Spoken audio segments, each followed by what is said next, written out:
Hi, everyone. I'm just going to allow a couple of seconds for everyone to join in.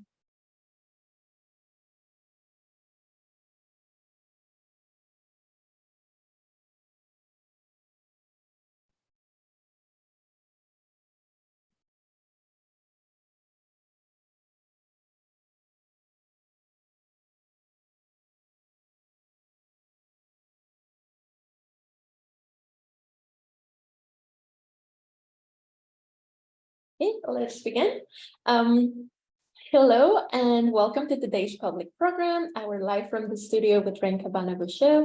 Thank you so much for joining us here today. My name is Paola Ibarra and I am the Public Programs and Residency Coordinator here at Griffin Art Projects. Before we begin, we would like to acknowledge that our work takes place on the traditional, ancestral, and unceded territories of the Squamish, ílwətaʔ, and Stolo nations, to whom we are deeply grateful. As well, we would like to thank the North Vancouver Rec and Culture and the Friday Foundation for their continuing support of the residency program. A few housekeeping notes before we begin. If you would like to see live captions displayed for today's presentations, you can enable this by selecting the CC live transcription button at the bottom of your screen. And as well, if you're experiencing any technical issues with the Zoom interface, we will be live streaming on Facebook, so you can watch from there as well. And lastly, I'll share that at the end of today's presentation, we have time for audience questions. So if at any point throughout the presentation you have a question for our presenter, please feel free to use the Q&A dialog box right at the bottom of your screen as well. And if you feel like raising your hand to ask a question live, just keep in mind that the event is recorded. So while we won't be able to see you, we will be able to hear you and your voice will be recorded. So without further ado, I will introduce the runner-up of Griffin Art Projects last year, BIPOC Studio Award, Rain Cabana-Boucher. So Rain Cabana-Boucher is a Michif, British settler interdisciplinary artist raised in Treaty 6 territory, Saskatoon, Saskatchewan. Her family has historic ties to the Michif communities of St-François-Xavier, St. Boniface, and St. Louis, Saskatchewan. She currently lives and works in the stolen land of the Squamish, ílwətaʔ, and Musqueam nations. Cabana-Boucher is a recent recipient of the Takao Tanabe Prize for British Columbia painters and the First Peoples Individual Artist Grant. More recently, Cabana-Boucher received the Early Career Development by the BC Arts Council.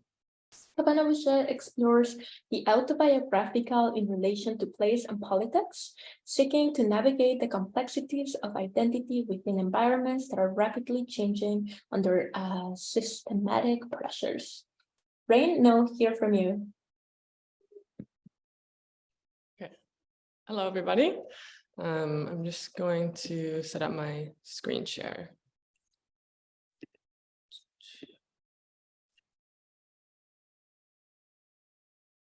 Okay, Paola, I'm going to ask you again. Can you see my notes? Nope, no notes, just a blank screen. Okay. Thank you for the introduction. I'm just going to go over some of my works and then show a little bit of what I've been working on in the studio while at Griffin Arts Projects. So we'll start with this work. This is called French Exit. It's a charcoal drawing that was done in 2021. I made this work during the height of the COVID-19 pandemic. This was very much during the height of the pandemic when we were told to stay at home, avoid gatherings, and where we all started to feel this loss of connection. This drawing specifically is about kind of my friend group, setting in place and time when we were all really together in community. So queer individuals have always found solace and community in underground networks of support, often centered around bars, nightclubs, and other social spaces that were not open to the general public. These queer spaces were often the only places where individuals could express their true selves without fear of persecution, and they played a critical role in the formation of queer identity and culture. So this drawing is paying tribute to queer histories of isolation that have come before us and spaces created by our queer elders. Spaces like this, of course, still exist. We still need safety, and we find that in community spaces. Someone kind of knows someone who knows someone. It's this network of built safety. With COVID, spaces were lost, and this still rings true for a lot of people. It's still unsafe for immune-compromised people to go out. We lost large gatherings, and so this is that idea that large gatherings had kind of become, for me and many others, a hazy memory, and the immediacy, belonging, and acceptance easily formed through these queer spaces were now lost. It was about waiting for the return to meaningful socialization while navigating a very familiar sense of isolation that many queer people experience in their life. This was made for the Victoria Arts Council magazine, which was called Until. The theme was Queer Island. So I was living in Victoria on Vancouver Island at the time. Shortly after it was in the magazine, it was acquired by Legacy Galleries for their permanent collection. And now it's in the show Shaping Relations Tethered Together at Maltwood Gallery until August 2023. And that show is curated by Mel Granley. Mel being my good friend, Mel actually started the show in 2019. So French Exit was not included in the show until 2021. The course of the show that Mel had created was really altered throughout the pandemic. And this drawing kind of encapsulated those ideas of relations and community. So it became part of the show later and is now on exhibition 3 years later. So that was kind of a fun thing to work on with Mel. This next piece is called Leads Back. It's a painting with charcoal, and it is beaded as well. This was made for my show Distance, which took place at the Artists Run Center Exchanges Gallery in Victoria. It was also made through First Peoples Cultural Grant. In this piece, I was really thinking of connection to land and community. When I moved to Vancouver, I received a lot of gifts of fish, like jarred fish, which I had never had before. And then I moved up island to actually work at a harbor, and I kept receiving gifts of salmon, like quite often. I was really honored and grateful that people were sharing these catches with me. Of course, that's like a way of life. And so while working at the harbor, I had the opportunity to go fishing. I hadn't been in quite some time, and I definitely hadn't actually caught a fish for many years. So this is the fish that I caught. It was a large, like 26-pound salmon. This is based off its image. I was taught to fish by my father. I caught my first fish at Lac L'Orange, and my dad taught me how to clean and prepare the fish. Catching this fish on the island really brought me back to that. I hadn't done it in a long time, so really I felt connected to the land, directly living off the land, through the fish skin to the eagles and raccoons nearby later came for the rest. So it really just kind of, connected me to the land in a way I hadn't felt for a very long time. We'll go to the next slide here to kind of give more of a detailed view. So these are those beads kind of along the stomach of the fish, which of course represent blood. It also looks like fish eggs, which you sometimes find. And then those elongated bones kind of stretch out, and we go back here into this river of red, which also resembles blood, resembles an abstract Métis sash with the white intertwining into it. And then on the top of the canvas is this kind of oil slick. Also talking about overfishing, pollution, and tying these ideas together.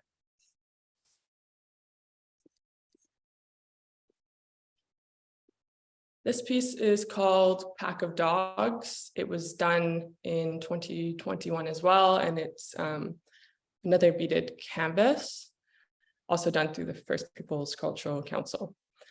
So this work is about my own experience growing up, encountering police and encountering police within my own home, and seeing such a large police presence when I first moved to Vancouver. It's about the frenetic chaos of police encounters, state violence, and police brutality, and about those who are disproportionately affected by police. So within this painting, there are several different symbols and motifs of places and culture. The graffiti is meant to resemble certain areas, graffiti, especially in the downtown east side, as a way to permanently mark and voice yourself in sort of a guerrilla way. It's highly visible. There's all kinds of different fonts and colors and sizes. And graffiti, of course, is something that is incredibly hard to scrub away. And even if you do get rid of it, it's very easy to replace. So this is really telling a history of an area, and graffiti is something that will continue on, of course. In this graffiti, it's kind of like Michif beadwork with those flowers and lines. The acronym ACAB is woven into that same line, symbolizing just the beauty of Indigenous resilience and continuance, and taking up space. So this was at Exchanges Art Gallery, and then this was at the Art Gallery of Greater Victoria. This install I did like last month. So kind of a different bit of graffiti, but the same overall theme. This is the kind of a close-up of the canvas. So in this, you can see kind of that red from the mouths of the dogs are actually red beads. And red beads, it's kind of like this foaming at the mouth, seeking out violence. The one police officer dog is chewing on a sweetgrass braid, which talks about violence, especially against Indigenous women and girls, which remains a crisis, with inadequate support from the police, where families are not properly communicated to, and there is case neglect. Like just the other day, we're marching at the Women's Memorial March, which takes place to honor the lives of missing and murdered women. The first march was held in 1992 in response to the murder of a Coast Salish woman on Powell Street in Vancouver, whose name was not spoken today out of respect for the wishes of her family.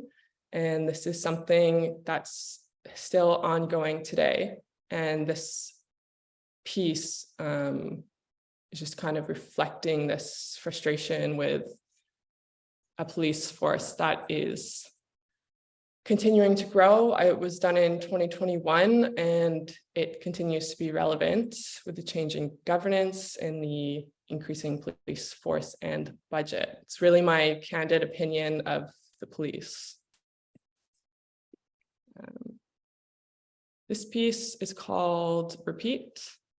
This is a detail of a piece. It's about 8 feet by 7 feet. So here there are actually 2 separate plastic sheets that are overlaid in the middle. This is paralleling the bison being pushed to the brink of extinction by settlers with what is currently happening with the salmon. This is history repeating itself. And of course, we all know it's important to learn from history. So this work has that slight overlay showing that each one has its own distinct history, but run parallel to each other in what's currently happening. The fish are in a more of a decomposing state versus the skeletal state of the bison to show that it is an ongoing problem still happening. We're still suffering from the effects of the killing of the bison, just as the land and animals will continue to suffer from the loss of salmon. This work is on PEG, which is a form of plastic, which speaks to kind of this idea that is, if this is the way we continue, all that will remain is kind of like the plastic, a product of overall capitalistic ventures by Western society. And this need for destruction and ownership. So these three pieces are on display at the Art Gallery of Greater Victoria. And that's part of the show for the Tanabe Prize.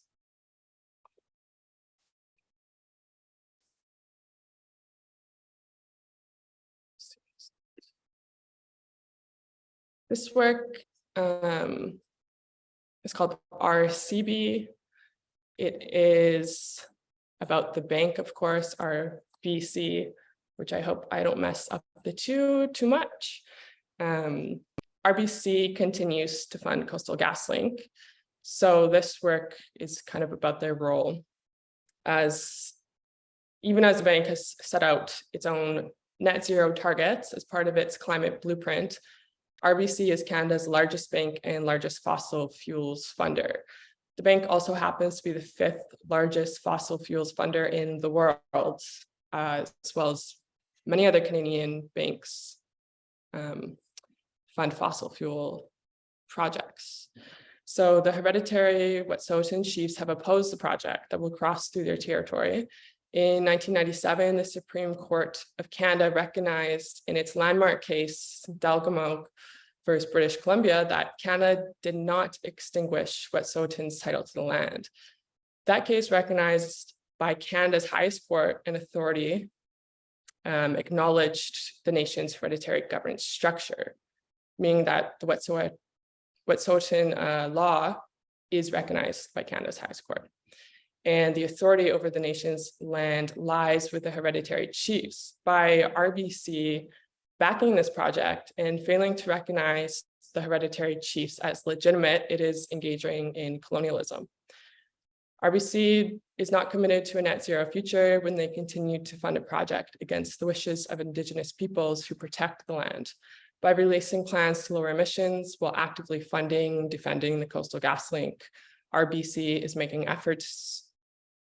not making efforts to create a sustainable future. This work is really about that. So RCB is a play, those are the initials of my name, replacing RBC. The crown is from their old logo and it's just turned on its head, impaling the lion. The tongue is turned into a snake pipeline, which is often used as anti-pipeline imagery. And then the lion, which usually holds this kind of globe, is dropping the ball quite literally. And it's, of course, global, the world. It's really an overall influence on the impact of the world's environment. And then the blue symbolizing gas burning. So this was commissioned by the Groundswell Climate Collective in 2021 for their Springtide project. I just want to give a warning that the next few slides discuss residential schools. So I'll just give a couple of seconds here before I change slides. So please take care of yourselves as we move forward. If you need to leave, do not hesitate to leave.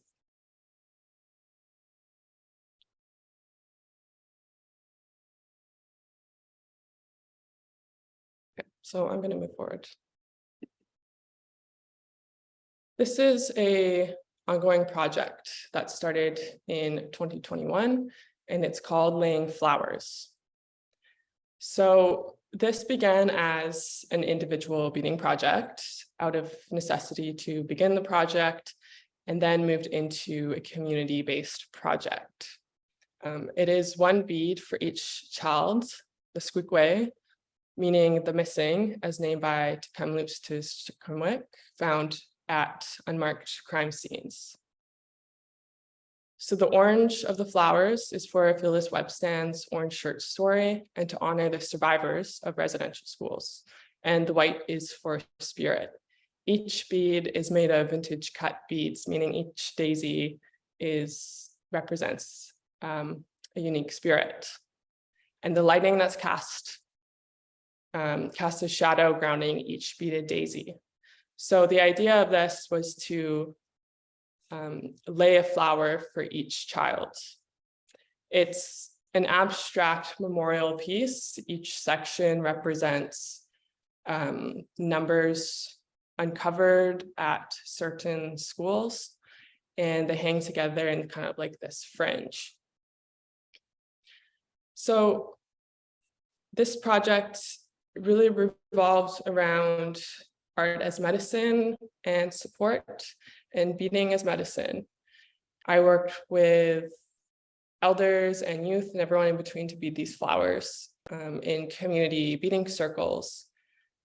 This was a picture taken from the city of Saanich, where it was displayed. I was City of Saanich's inaugural artist in residence, and through this residency, I held beading circles at the Victoria Native Friendship Center.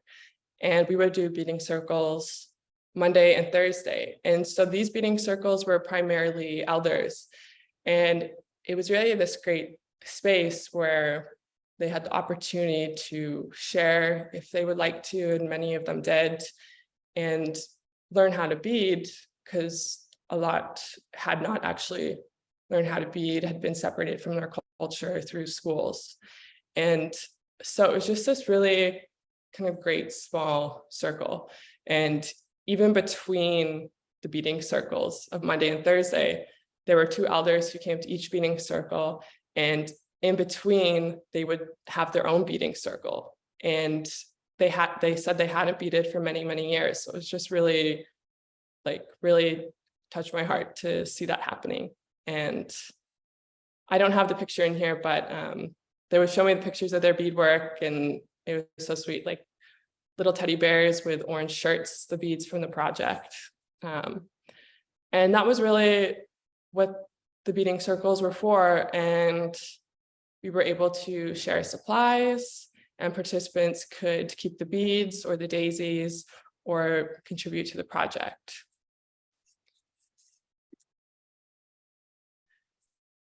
On the left is the piece at Rockside Gallery. This is the first time it went up for Canada Day in 2021. There were 4 pieces at the time. And then on the right is at the city of Saanich.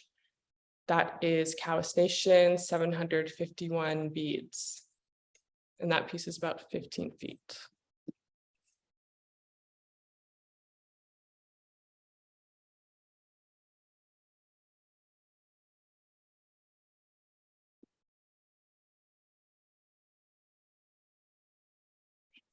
This is at Open Space Gallery, where we also held beading circles with the Friendship Center, Victoria Native Friendship Center.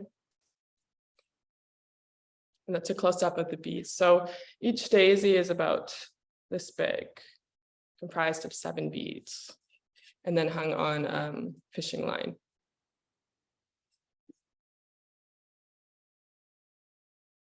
This was a mural done at the City of Saanich residency.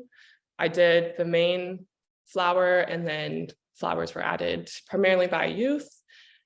This is kind of a mural that's moving around. It's on marine plywood, so it can be outside or inside, and it hasn't found its home yet, but it's been shown in a few places. So it's kind of great to see that it's also in the community that helped make it. This work here is called S7H, and I'll just play this for you. This was part of the response residency by Polygon Gallery, and just recently closed showing at Polygon Gallery.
Okay. Oh, sorry, just trying to find the next slide here. Okay, there we go. So this is a single channel video. It was, of course, as I said, done for Polygon's residency. It's an experimental film which explores the significance of inanimate objects and how they hold physical space for feelings of longing, memories of home, and the connection between two places. So in that video, you see two sets of lions. One of the lions is a lion sitting in front of my grandma's house, and then the other set is the lions currently in front of my apartment. So it's like this merging of two spaces. And every time I see the lions, it's kind of like this portal and I'm transported back to my grandma's. So it's really talking about that feeling of two places and how they can kind of coexist, but be so far apart.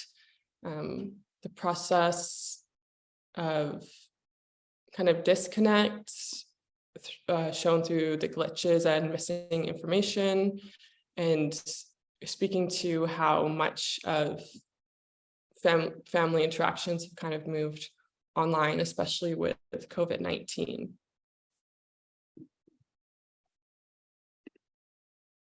So this work is called Counterfeit. It's from 2021. It is talking about, of course, currency, capitalism, and the monarchy, about this system that we've essentially made up and live and die under, decide who's worthy. It's a question of the system and sort of a futuristic imagining of what's next or what could be, different modes of currency exist, trade systems have existed before, still exist, will continue to. There's this great quote by Ursula K. Le Guin, who's an American author known for her speculative fiction works. And she says, "We live in capitalism. Its power seems inescapable. So did the divine right of kings. Any human power can be resisted and changed by human beings." So looking at this idea of change and currency, and of course, counterfeit is kind of playing with this idea, is it real or not? And so the bill taped to it, that was a question as well. And that kind of leads into what I'm working on now. Following a residency of research with the Contemporary Art Gallery for their 50th anniversary, I was looking at the future of Vancouver and affordability. And so I started looking at currency and especially Canadian currency, of course. The works I'm doing now at the Griffin Arts Project are based off the Frontier series, which is the latest series of Canadian banknotes. So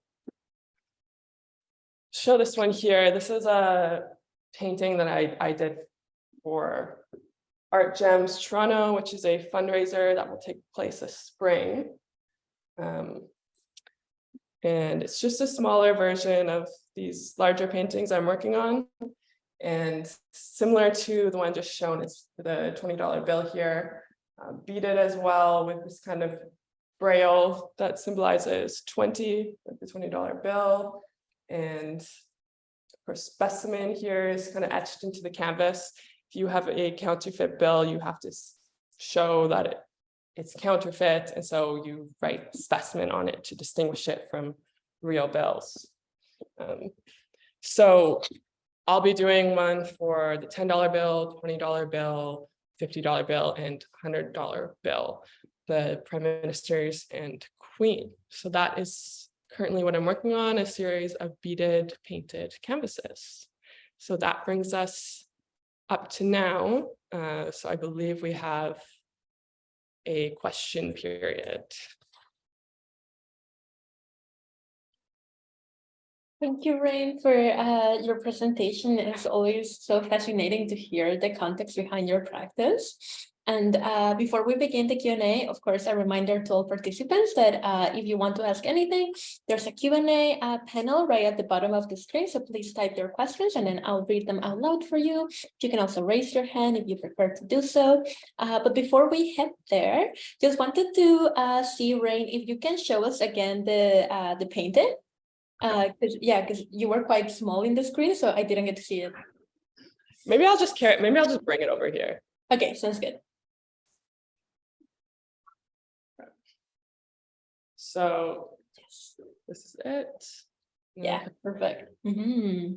That the beaded kind of braille. Oh. And then this is a little bill that I kind of did, like a Bank of RCB $20 bill. So this is a like prototype of the larger versions I'm doing. Ooh. How large are they gonna be? They're about 4 by 3 feet. Oh, Yeah. quite big. Yeah. Well, and in your presentation, you were talking about like the connection to land and community, and then you brought up the very powerful project that you did collectively in beading. And I wonder if you can talk a little bit more about the relationship of community in your work at large. Like how significant is that for you? What are some of the like the ways that you involve community in your work?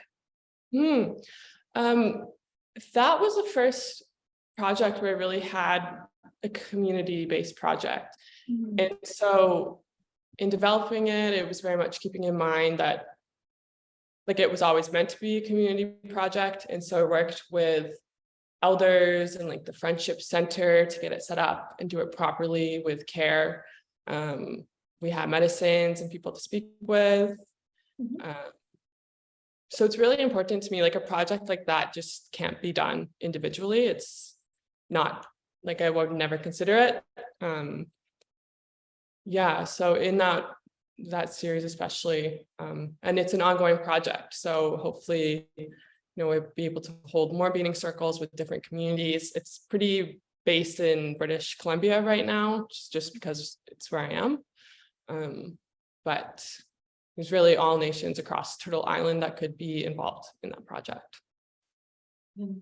And speaking of that, I was also quite taken by the fact, like just like in your bio and in your presentation, like we can see where you have moved throughout your life. And I wonder, like, how do you like consider these spaces that you are a part of? Because you've lived in quite different places, and I guess that like makes you recontextualize your practice, or how do you conceive of that? Yeah, I think when we make artwork, it's very much influenced by where you are and what's going on. I've spent a lot of time in British Columbia. When I lived in Saskatchewan, I would fly myself out here even as a kid, and I got a job when I was 13. And really just staying in tune with what's happening. So you never want to be in a place and not know its history or what's going on. So I'm always very mindful of that. I've lived in a lot of different places, and even a lot, especially within British Columbia. So it does tend to recontextualize my practice. Like with the Pack of Dogs piece, it was very much about my own experiences with police, but with Vancouver, you can't not speak to that. It was going to be in the work, whether named or not, just influencing it based on what's going on here. So I see. And is there any like methodologies that you could perhaps offer, if you feel generous, in how to adapt to a new place? I'm unsure. I'm a very social person, so I always kind of just like meeting new people, and going to, like, I go to galleries when I go to a new place, and I meet people through galleries and openings and things like that. But yeah, just like going to community events too,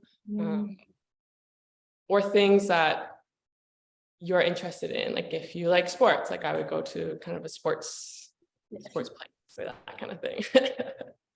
But when I worked at the harbor in Tofino, that was a great place to meet. Like basically, it was kind of like a whole city condensed into the harbor. All different kinds of people doing different trades of work. And so I really met many, many different people there. I really like what you said about like attending community events, because I imagine it's not just art events, but like different community like settings, and yeah. Totally. Yeah, and we have a question by Amy Longo. I'm so happy to see Amy in the audience. You can see it in the Q&A box, but I'm gonna read it for captioning purposes. So Amy asks, are there any artists in particular that really inspire you or influence you? Okay, yeah, I have a lot. I mean, there's so many that you just see one work on like Instagram or something, you maybe never see it again, but it's still in the back of your head. But a lot of different practices kind of inform my work. Rebecca Belmore is mainly performance-based, but I love Rebecca's work, and just her research and methodologies. Howie Choi does animation and drawing.